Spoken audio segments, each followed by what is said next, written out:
Hello, everybody. Welcome to the Assistive Technology for Training and Employment webinar. This is part of our Disability Employment Initiative webinar series, and we're so glad that you're with us today. We are here at Georgia Tech in the College of Design at the Center for Inclusive Design and Innovation, and this is a part of our collaboration with Tools for Life. And I'm excited that we are going to be bringing you information that you can use and hopefully share with other folks within your networks, including employers, people with disabilities, and also just your peers, so that everybody can understand the importance of assistive technology when it comes to training and employment. My name is Carolyn Phillips, and I am the Director of Tools for Life, and I'm also the Service and Education Director for the Center for Inclusive Design and Innovation. I have been working in the space of assistive technology and disability and inclusion for well over 26 years, almost 30 years. A lot of my work has been focused specifically on employment and trying to make sure that we can change the employment numbers and that we can get even more folks with disabilities employed. Liz, I know you and Danny and I have been committed to this, and I'm excited that the three of us are doing this presentation today. I'm going to turn it over to you so you can introduce yourself. Thank you, Carolyn. Hi, everyone. My name is Liz Prasad. I am the Program and Outreach Manager for Tools for Life here at the Center for Inclusive Design and Innovation at Georgia Tech. And I'm Danny Housley. I am the AT Acquisition Manager for Tools for Life. All right, excellent. So Liz is going to walk us through more information when it comes to the webinar, and then we'll also be giving you more information when it comes to learning objectives and all of that. So Liz? Thank you, Carolyn. We're so glad to have each of you on today's webinar. Hopefully you all can see the PowerPoint. We've got a little bit of a webinar checklist here. We wanted to let everyone know that today's webinar is being recorded and it will be archived, so it will be up available online for you to access at any point in time. Please also know that we are working on a video post production to really create some awesome training packages for all of you. So all this information that you're listening to today, you'll be able to utilize down the road as a resource as you're working with the folks that you're working with every day. So today we are really excited, as Carolyn said, to be talking to all of you about assistive technology for training and employment.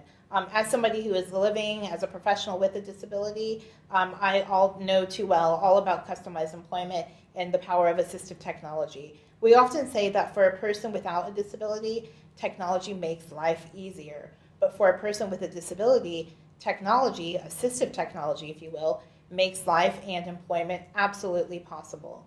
Workplace accommodations, including assistive technologies, supports individuals with disabilities throughout all areas of the employment process.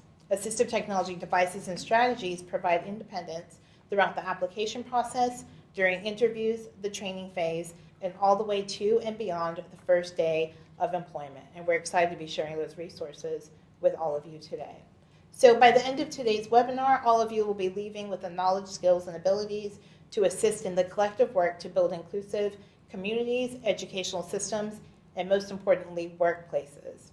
At the end of today's session, you'll be able to identify 2 low, middle, and high-tech assistive technology solutions to support successful employment. You'll also be able to list 3 assistive technology strategies to be implemented in the workplace. And lastly, you'll be able to name 2 local and or statewide resources to support successful employment of people with disabilities in the workplace. And if you know about Tools for Life, you actually know about one of those resources already. Right on. So some of our guiding principles, and we all have guiding principles, we weave them throughout this presentation. So our guiding principles in philosophy, you'll see it's pretty much how we operate. But this one we really appreciate in particular because it's a part of the Assistive Technology Act as a whole. Yesterday, for example, was Assistive Technology Act Awareness Day. That was March 27th. That day will float in future years, but we're looking forward to that being an annual thing.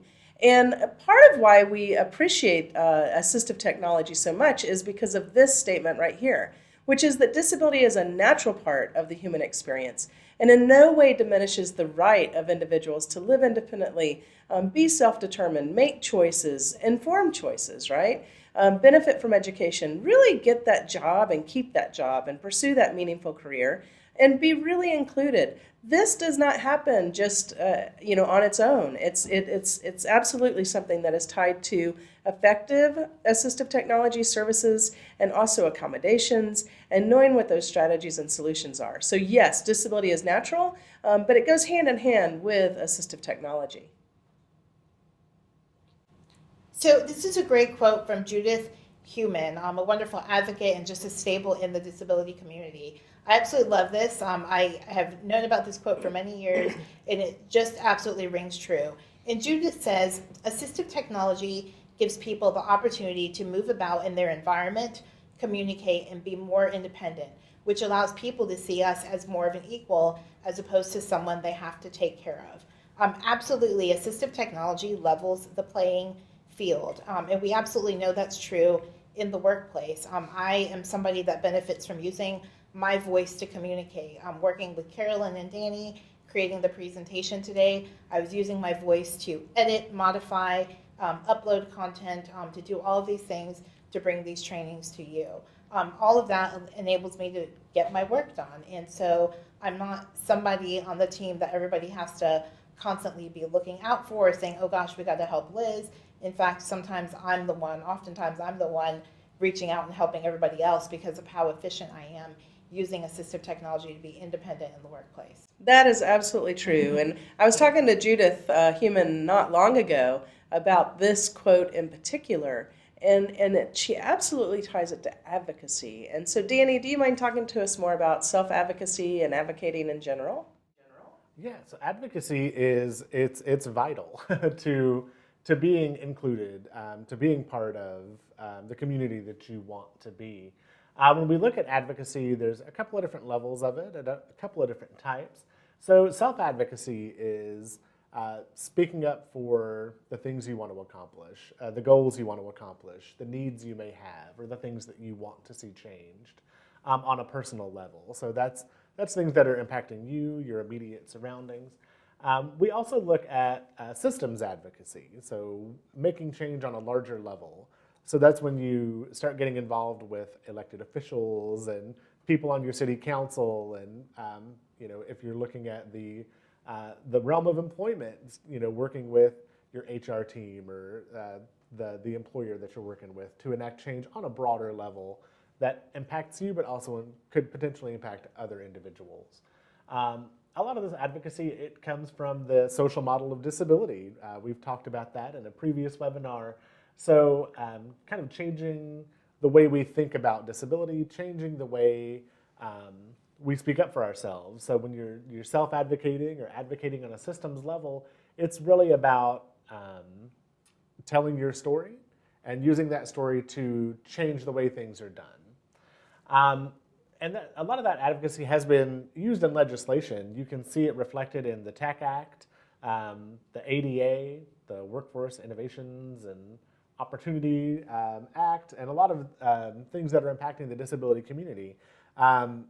Those legislations, they're really taking into account the lived experiences of the individuals that this legislation is going to impact. So it's great to see that. It's great to have a voice when it comes to things that are impacting our lives. We definitely have that nothing about us without us philosophy, and it's great to see that reflected in a lot of different areas when it comes to service provision and just the lives of the disability community. And there is an image here on the right that is a black hand raised in solidarity. It says advocacy, inclusion, and evolution. That's such a great image. Mm-hmm. So as we're talking about this, and when we're talking specifically about employment, it would be very important to mention and also to discuss customized employment. I remember the first time that I heard that, it was years ago, and it stuck with me. And the cool thing is this is something that continues to grow and we're raising awareness about it, and we're also making sure that people understand that this is part of the toolkit that you can have in your back pocket when you're working with folks with disabilities. Liz and Danny and I were educating some HR folks recently about the importance of customized employment and person-centered planning and making sure that you are creating a work environment where everybody can be successful. Absolutely. Customized employment, it's focused on existing skills and skill development. It's looking at what does the person bring and having that person at the center of the discussion. It's about growing and figuring out what are those transferable skills. What are the essential Java functions? A lot of times what we will see, and we still see it, is that so-and-so needs to drive. Well, does everybody have to drive? I mean, that conversation is changing quite a bit. I don't know that that's an essential job function anymore.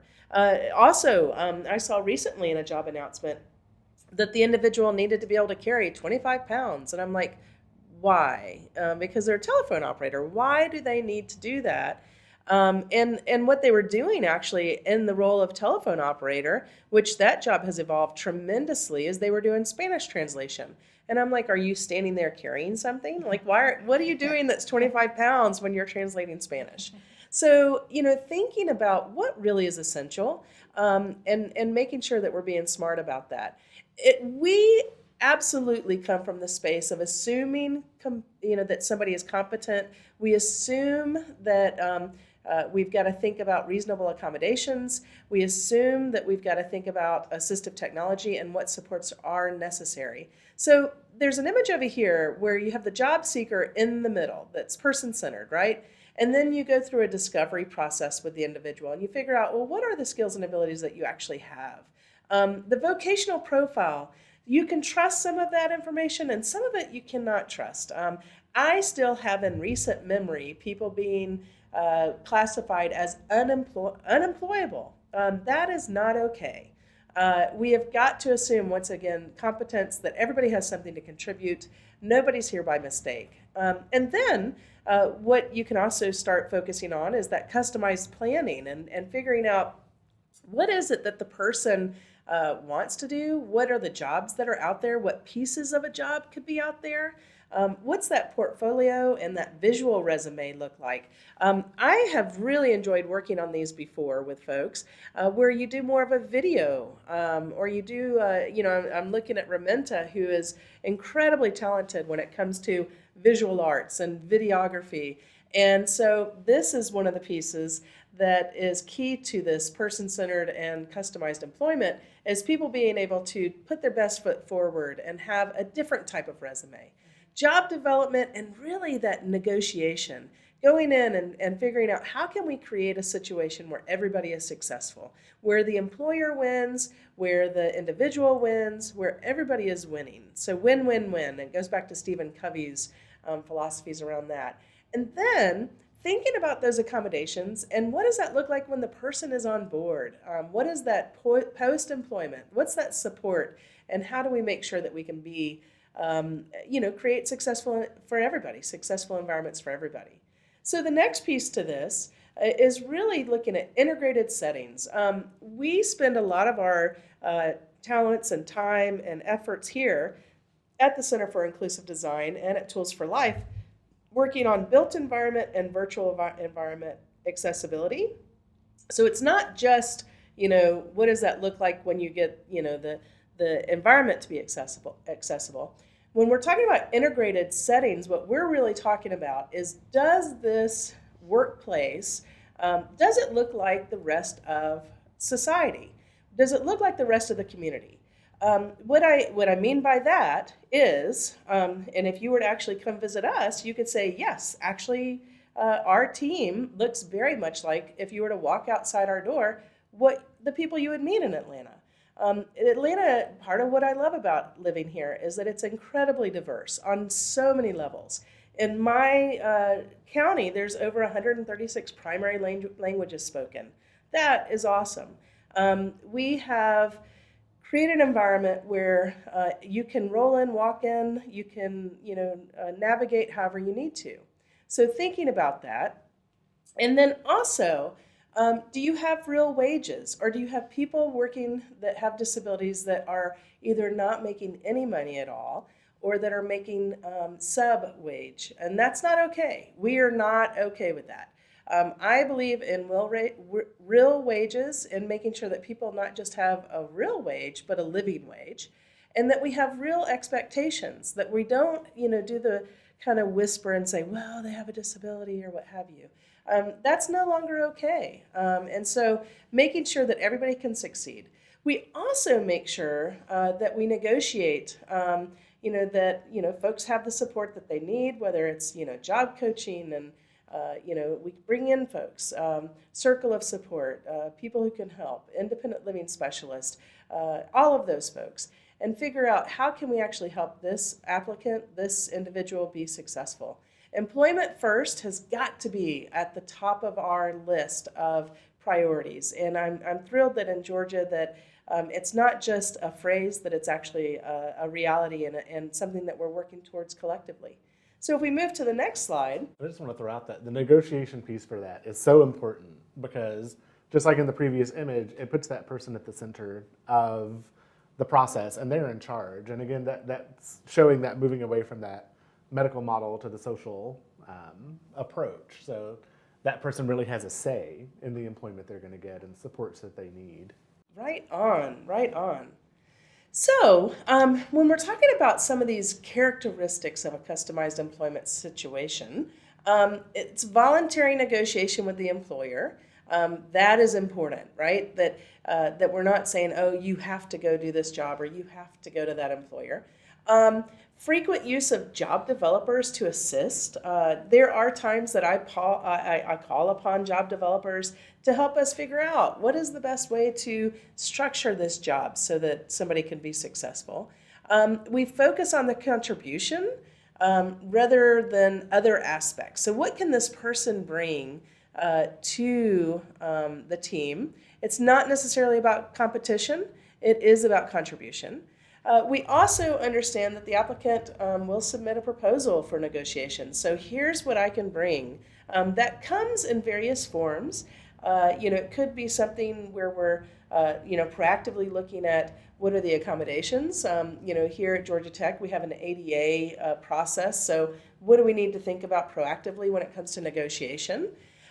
Disability isn't disclosed in good faith. And what we mean by that is that it's not going to be something that is held against a person, if you will. We still see that where, people are like, oh, well, so-and-so has a cognitive disability and so we can't have them do this, or we can't have so-and-so represent us in this setting. It should be disclosed in good faith, not that it will be a barrier to employment or that it'll be a barrier once the person's in the workplace. Having that template strategy and there's some really good templates out there where you can look at and it does a kind of contributions and what are the needs, and you kind of match that up. And that can be a very helpful tool for figuring some of that out. Also thinking about the other relationships that are out there and where we can get additional support, whether it's through vocational rehabilitation, obviously the good folks that are on this webinar who are doing this work on a daily basis who can help, and really figuring out who else can help. Is it somebody that can help when it comes to figuring out deeper levels of accommodations? Do you need a speech language pathologist? Do you need to have a rehab engineer? Do you need to have your assistive technology practitioners or rehab counselors? And so really making sure who all should be at that team. And then understanding, once again, that it should be a living wage and that the pay is determined by what the wage really should be in the mainstream market. Living wages, real wages, that's what we believe in. The next slide shows this great Ed Roberts quote, and I'm going to turn this to Danny because I really like the way you explain this. So this is from Ed Roberts, who is the father of independent living. And the quote says, "The greatest lesson of the civil rights movement is that the moment you let others speak for you, you lose." So that really goes back to that negotiation. The individual should be in charge of who is supporting them with this customized employment.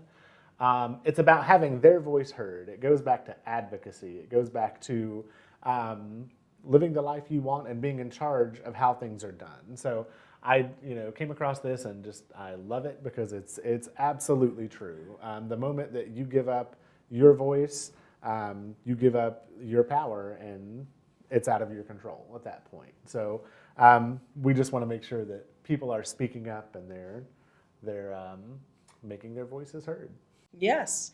So one of the things that you got to think of at the very beginning is how do you get your foot in the door, and how can assistive technology help with that process?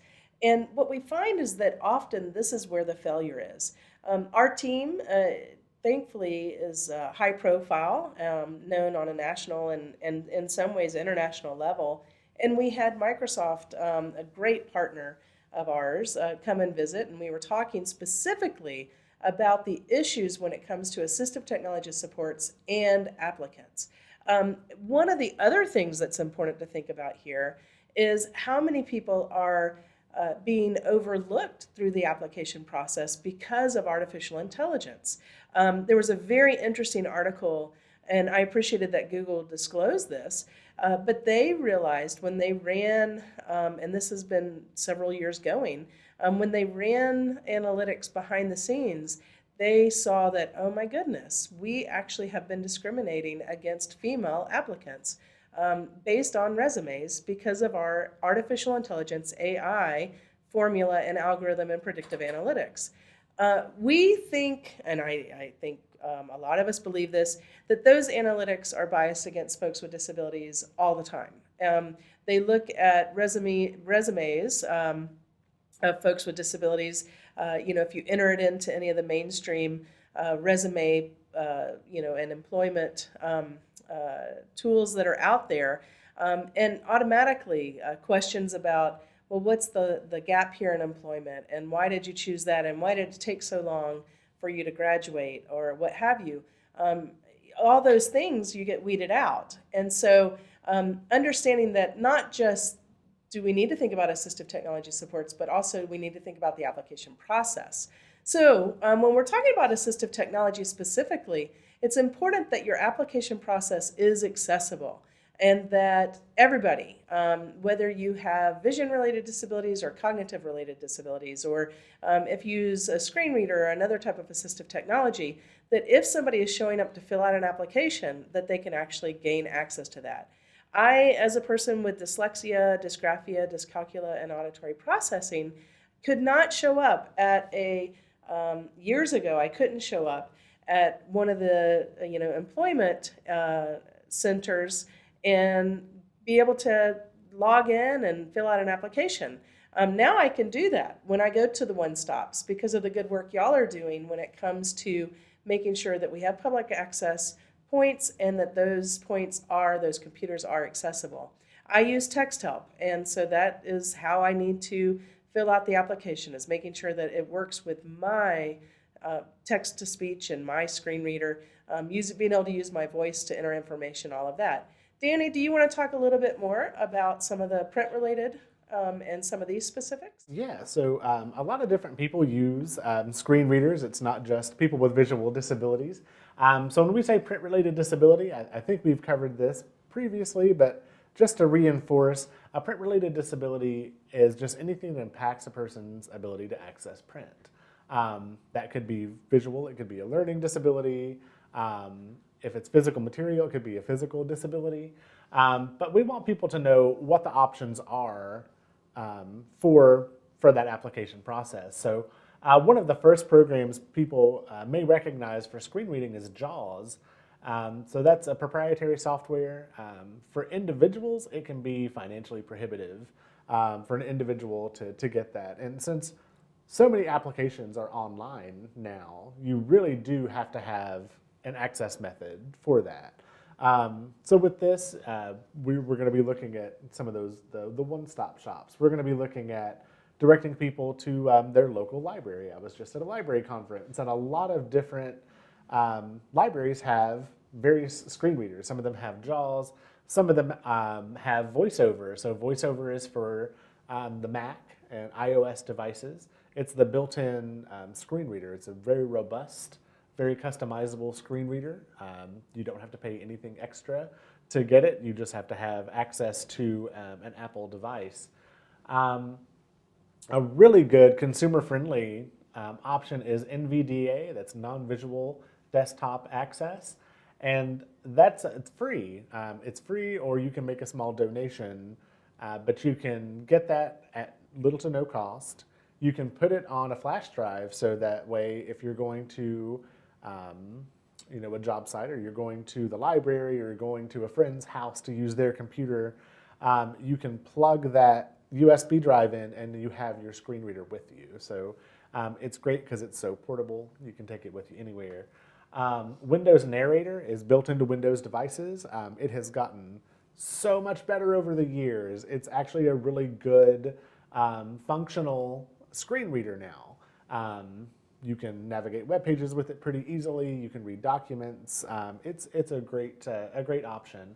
And a lot of these with both Windows Narrator, VoiceOver, a lot of these mobile devices like your tablets and your smartphones, they have built-in screen readers in them. So it's always good to explore what's built in before you invest in other options. So some other modifications for print to keep in mind are things like if you have printed materials, having color overlays. And I do say here that's virtual and physical. So you can have a color overlay on a computer. It's a software thing where you choose the tint that you want to use and it puts that over there. It makes the contrast easier for a lot of folks. Or it can be a physical thing. So the picture on the right here are just various translucent color overlays. So you pick a color that works well for you and you put that over the white paper and the black text, and sometimes it makes it much easier to access. Things like text highlighting with software is, that can be vital for individuals. So sometimes you need to both see and hear the text, but also having that text highlighted as it reads out can be a huge benefit for an individual. Line guides, both again, virtual and physical. So you can have a line guide on your screen that just helps you focus on one line at a time. This could also be something like a bar magnifier or just a piece of material that allows you to read one line at a time. That helps with focus. That helps with, if somebody has, like myself, if they have a nystagmus, if they have something where their eye tends to move around, that can help them with maintaining that focus and reading things. And then finally, magnification, again, virtual and physical. Magnification can be achieved by a hand magnifier.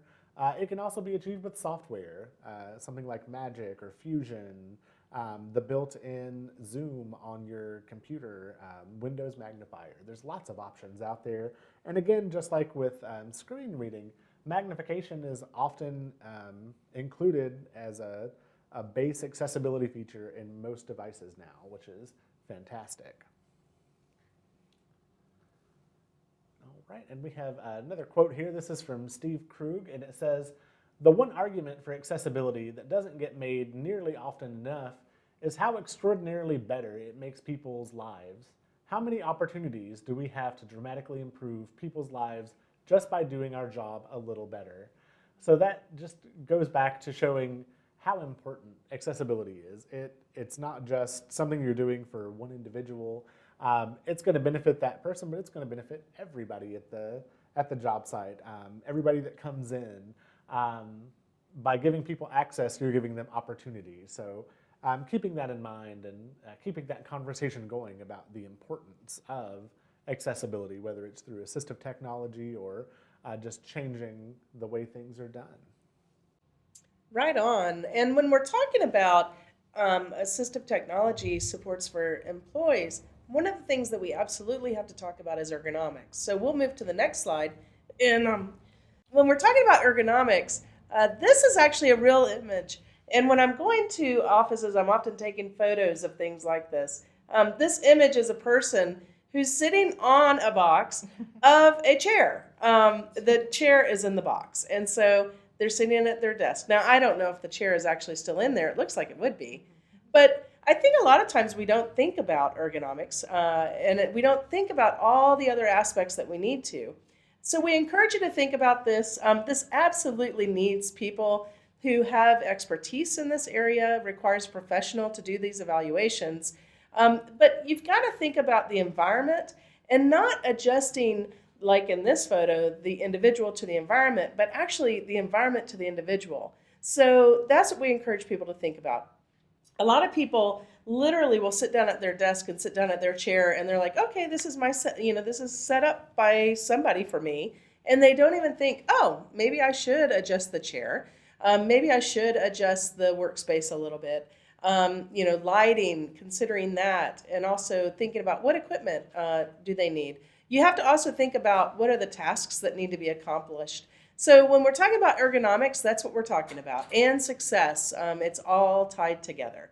So the next slides, we're going to be talking about specifically thinking about seating. There are all kinds of seating solutions out there. What CDC actually said, and this was in 2008, and then they did it again in 2012, they were talking about that seating is the new smoking, sitting all the time, not getting up and moving around, not taking those breaks. So we, one, encourage people to move around if you can, get up and stretch and all of that.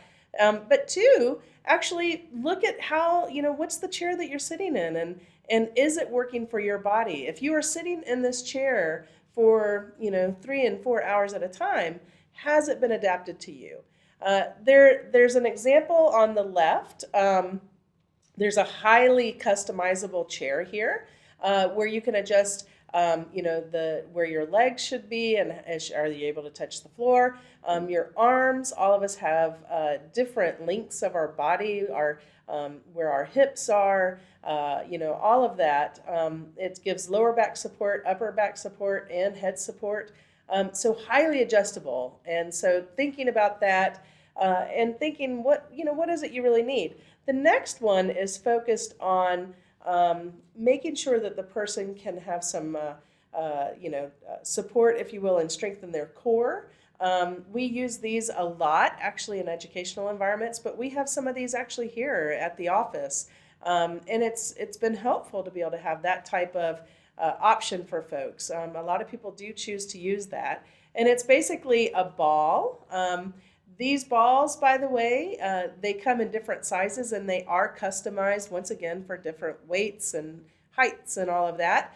This one actually is positioned so that it could be in a more stabilized situation. But you could take the ball out, and you could sit on the ball directly. The next one is actually a kneeling seating situation, and it doesn't have that, the back support, lower back, upper back, and then trunk support or anything like that. But what it does do is it, for some people, allows for them to be organically, naturally positioned in a way that helps their body be more comfortable. So just know that there are multiple options out there, and this is one of those things that you definitely want to talk about with folks. The other things that you want to think about is, and don't get too tied to the measurements in this image, but you want to think about, once again, the tasks. How far away is your keyboard? How high up is your keyboard? Are your feet touching the ground? Are your knees in the line or slightly lower than your hips? That's what we would recommend. Where is the monitor? Are you looking up? Are you looking down? Are you looking to the left? Are you looking to the right? And what you want to do is promote good health by actually having everything adjusted to you. So making sure that you're supporting your body, that your body is then supporting you, and that it's all working together. You should be changing your position every 30 to 50 minutes. Take a stretch break, get up and move around. That's what I do. Within my office, my actual space, I have about 3 different spaces that I alternate where I work, where I sit, and often I'm even standing and doing dictation in my office. And that's important, so making sure, once again, that the environment works for you.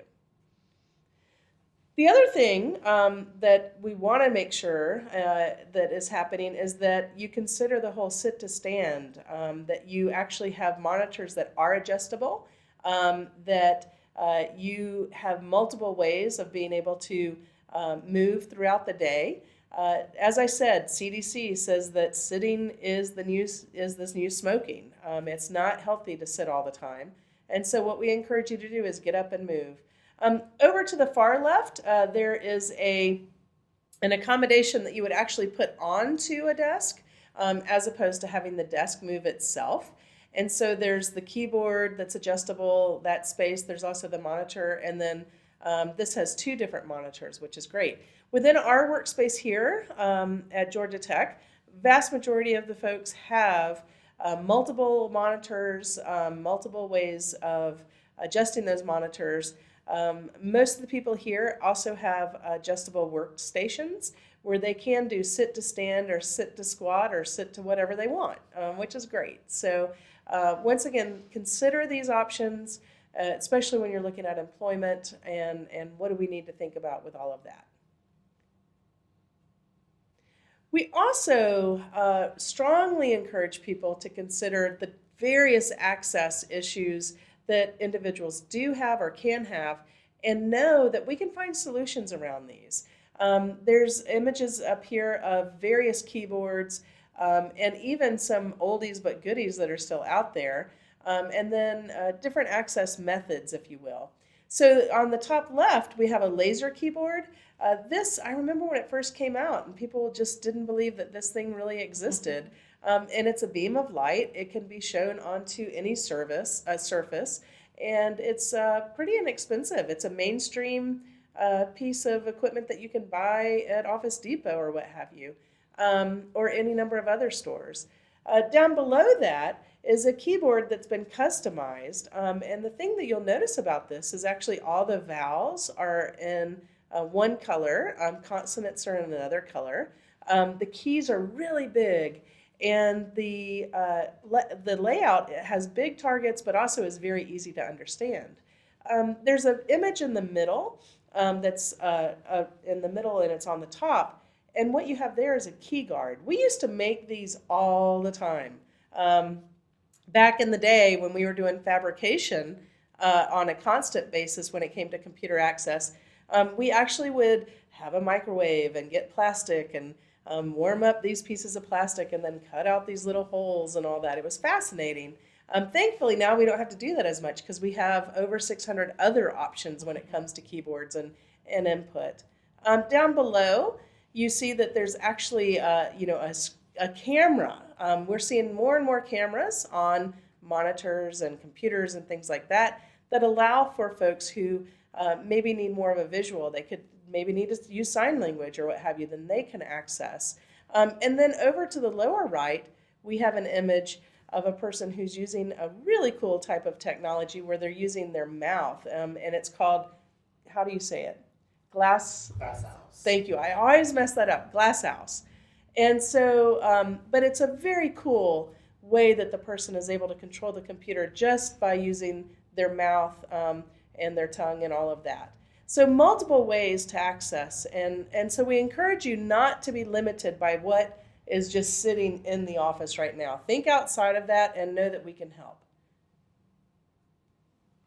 When we're talking about environment, I mentioned light, and what I mean by that, there's more and more research that's showing that light absolutely affects our mood.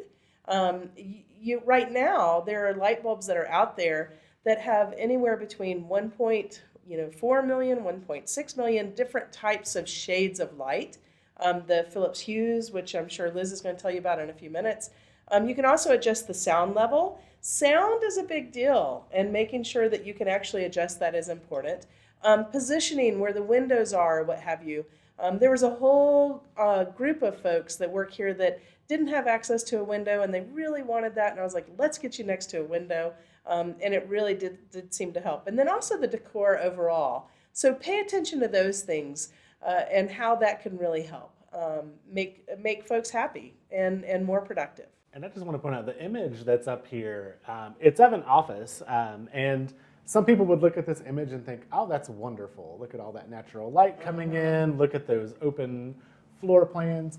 I looked at this, and for me, or for somebody with a visual disability, being that close to light isn't great. Also, if you look, there's two computers, and you can see the front monitor, and you see all of that light reflecting, the window reflecting off of the computer. So those are things to consider, just that kind of positioning, because this looks very nice. It looks like a very clean work environment. But for some people, that would be not an ideal work situation. So all kinds of images of environmental alterations. There's a headset up here. There's also a noise canceling device where it could give you that background sound. There's a screen, shades that you can pull down, what have you. Ways that you can actually change the colors if you don't have one of those fancy light bulbs, that you can actually put transparency or some type of screen above, and then other types of lighting. So all kinds of solutions, so don't be limited. So when it comes to environmental controls, there are so many options available out there. We're actually at the point where it's not just thinking about your home setup, what you can do in your living room or your family room or your bedroom, even in your bathroom. You can definitely position environmental controls to be successful in the workplace. So environmental control unit, or ECU as it's often called, is electronic AT, assistive technology, that allows a person with a disability to access equipment in their environment. So this could be anything from lights to doors to door locks, controlling your safety, the thermostat, the temperature, even your television, other modes of entertainment. And they can be activated several ways. So 3 different ways to think about is a switch, access, voice access, or even both. So a switch is actually a physical device that activates the ECU. So somebody would actually use their finger, their hand, or actually their knee, their foot, their head, any body part that is working well, that isn't causing too much repetitive motion. They can actually use a switch to control that device. You can also use your voice just by giving a verbal command that triggers a function. Throughout the series that we've been presenting to y'all over the past week, I've spoken about being able to use my voice to control everything from lights to door locks to thermostat, my entertainment, and even just communication. So very easy ways to go about doing that. And then, of course, you can do it both ways, using the switch and the voice. The ability to use either of the above, depending on the need and the circumstance, is so important to consider.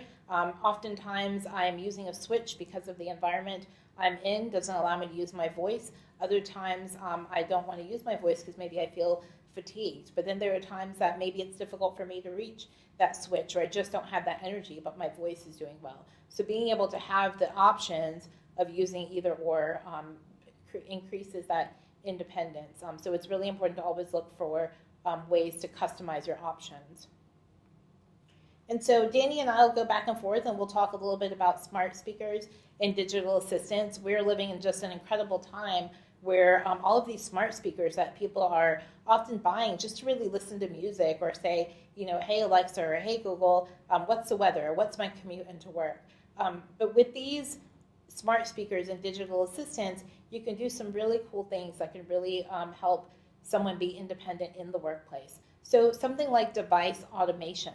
Device automation allows your device to carry out several functions with a single command. So it basically follows recipes, if you will. So for example, you could set something up, a device automation, that basically says, when I arrive home, unlock the door, activate welcome home lights, and set the temperature to 72 degrees. There are so many things that you can do just by pulling in the driveway, and the GPS location says, okay, Liz is home, I'm gonna set reminders, I'm gonna set the lights a certain way, temperature a certain way, maybe unlock the back door, so that way when Liz gets in, she can just pull the lever and let the dog out in the backyard. So all sorts of ways that you can go about making your environment and your systems automated. You can do that through iOS with Siri shortcuts, or through an extra component called Tasker for Android. So within Amazon Echo, Alexa features are something called skills. And so basically within skills, you can link multiple actions to a single command. So for example, you can actually have it set up in your Amazon Echo so that before 11 o'clock a.m., when you say turn on the kitchen, it opens the shades and it turns on the coffee pot. It just automatically does all of these things for you through one command. After 5 o'clock p.m., you could say turn on the kitchen, or even turn off the kitchen, and it closes the shades and it turns on the lights. Again, this is all available through the Amazon Echo products, Alexa skills, including the Echo button support as well. So some more Alexa features. You've got things like routines. Again, those are schedules that you set up.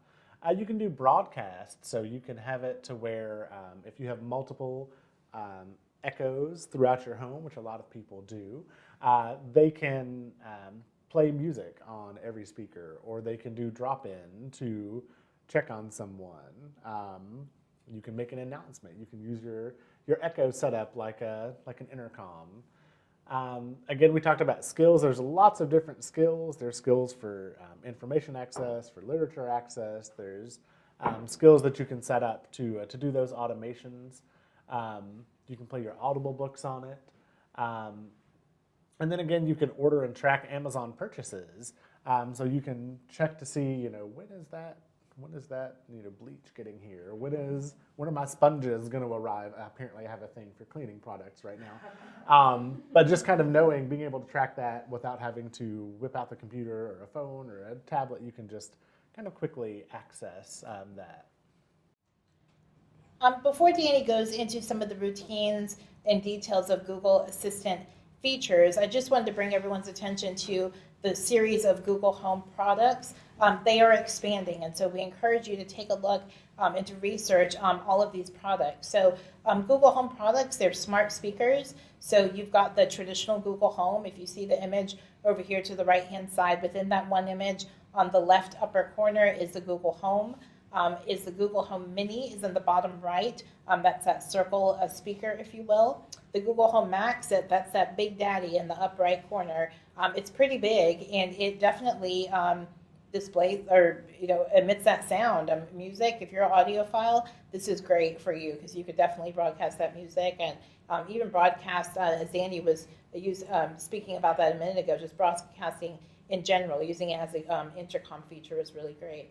And then a smart display, the Google Home Hub, is actually really cool. That's at the bottom left. So that gives you that visual. So when you say, what's my commute this morning into work, it'll actually pull up the map for you and give you some visuals. When you ask for weather, it pulls up the temperature and gives some visuals. Maybe it's the sun or partly cloudy. So definitely encourage you all to check out the Google Home product series.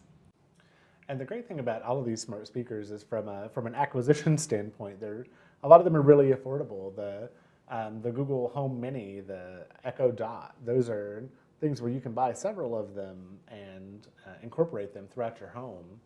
And throughout the workplace. I think, it's so funny with the Google Home name is that a lot of times people do focus on that home, but you're right on. We have things like this throughout our workplace, and it's awesome. Absolutely. So with Google Assistant, you see a lot of features similar to what you can do with the Echo.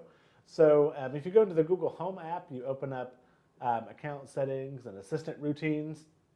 You can set up those things to where you can give a verbal command and it's going to execute multiple things. So by just saying, welcome home, it's going to, open those blinds and adjust those lights and change the temperature and all that good stuff. So it's really good because that helps wear down on fatigue. And if you're coming into the office, you can come into the office and say good morning, and it's going to, adjust your lights the way you need them. It's going to activate whatever devices you have attached to it to alter your environment. So pretty great stuff that you can do with that. Again, with routines, if you open up account, settings, assistant, and routines, you can add custom demands, or commands. So you can say one thing, and Google Home is going to carry out more than one. So multiple phrases for a single command can also be put in there. So keeping that in mind. Another thing is when we look at wearables, a lot of things are changing now with wearable technology, and you're seeing those incorporated more and more in the workplace. Sometimes high tech and sometimes low tech. In the upper left hand corner, those are called cyber eyes. It does optical character recognition. So if you're reading documents, it's going to scan that page and read it out to you. It also has seeing AI built into it, so that if you, again, if you're doing that OCR, if you need to identify something, if you can't quite make out what that device is, it can help with that. In the middle center, you've got the New Eyes device, and that's a head-based video magnifier. So that's great for, again, reading documents. It's great for if you're in a presentation and you're needing to see the screen or the thing that's being written. It's good for distance. It's good for up close. With it, you can change the contrast. You can do a lot of different things with it. When we talked about low tech in the lower left-hand corner, some very subtle product placement. Something as simple as a hat, something with a brim on it, can make a work environment more comfortable. If you have fluorescent lights directly above you, having a brim cuts down on the glare that you're going to be getting when you're reading a computer monitor or when you're reading a document. It really does make a big difference. The next time you're under a light source, if you just take your hands and make a brim, you're going to notice a difference. So keeping those low-tech solutions in mind, they're just as important as the high. On the right-hand side, at the top and bottom, you've got two different wearable devices that are, the top is the Apple Watch and the lower is a Fitbit. Those are great for staying on task, monitoring your steps, monitoring your health and well-being, but also you can have your calendar alerts put in there so that you know, oh, I've got a meeting, I've got to move. And then in the lower middle, you've got the Lumo Lift, which is a device for posture, monitoring your posture to make sure that you're sitting up straighter and that you're being aware of how you sit. I just want to let everybody know that as soon as Danny talked about that, everyone in the room sat up straight. Happens all the time. Some other awesome technology that we want you all to consider when it comes to successful employment is the idea of telepresence robots, or as we often say, being in two places at once. So this is just one example. There are many different products out there. There's Beams, there's the double robotics, there's this one is called VGo. It's a telepresence robot. So basically, a telepresence robot enables a person to, quote unquote, replicate themselves in a distant location and have the freedom to move around as if they were physically there. So in these images to the right, you can actually see me being broadcast through the VGo. I was working from my home office that day, and that image at the top is me at the office in our conference room. And at the bottom, I'm actually talking to my team member, Doug Neal. So again, I was off site, but the robot is on site, and I'm able to control that through my computer or another method just by driving it around, speaking to people, and actually just being able to communicate. So this could really benefit somebody who deals with low energy, fatigue, maybe has, as Carolyn was talking about earlier, not everybody has to drive. There are different options to attend work. As an employer, the benefit could be that it reduces travel costs as well too. So it's really, again, just that win-win-win situation as well. So we encourage y'all to definitely research more telepresence robots out there. Another one is a Kubi. This is just a smaller version of a telepresence robot. So this actually sits on the tabletop. The image is there to the left, and you can see different tablets that it's holding. So you can dock your tablet for remote pan and tilt controls. You can interact with individuals during a conference call. The great thing about this is you can use any video client, Skype, FaceTime, Google Hangout, you name it. So again, with Kubi, you're not able to drive it around like the VGo and other robots. But again, this one can sit on the table, and it's a great way for communication, working with your team, providing presentations, and just being present in the workplace. All right, so some mobile device options for accessibility. Things for organization, that's vital. Something like Wunderlist is a really good option. It syncs across all your devices. You can make to-do lists, you can have your tasks, you can color code things. But it's really good for tracking all of the things that you need to do. Reminders on your phone. Every phone is going to have a reminders app. Every smartphone is. So you can use that as a good feature. There's an app called Things. It's not just the word up there for fun. Things is an actual app. I use it. Again, it's great for making lists. It's great for doing step-by-step with certain tasks. So you can have one broad category with multiple steps within it. And then within those steps, you can have, okay, here's what I have to do. Here's when I have to do it. You can prioritize things. It's very good. And then note-taking apps. Rather than carrying around paper and pencil, if you have a tablet device or a smartphone, you could use apps like GoodNotes, Notes, or Live Annotations, where you can actually take a web page and just draw on it so that you have your notes and all of that in one place. Don't forget about our App Finder database. We've mentioned this before, but we always like to reinforce that. If you go to our website, gatfl.gatech.edu, on the right-hand side, you're going to see our App Finder database, and that has a lot of options that are curated by our staff. We've gone through these things, we've tested them out, and curated kind of the best that we've come across. So as we conclude, we really want you to think about and know that folks with disabilities can thrive in the workplace. There's no doubt about it. Sometimes it's just us removing the barrier, and whether that's a physical, attitudinal, environmental, electronic, the list goes on, we can do that. And truly, assistive technology, it supports and it creates that environment for success. So no, you've got to think outside the box. We're happy to think outside the box. We live outside the box. And we can do that so that we can make an environment that's welcoming for all. So here's our contact information. Again, we're with Tools for Life. George is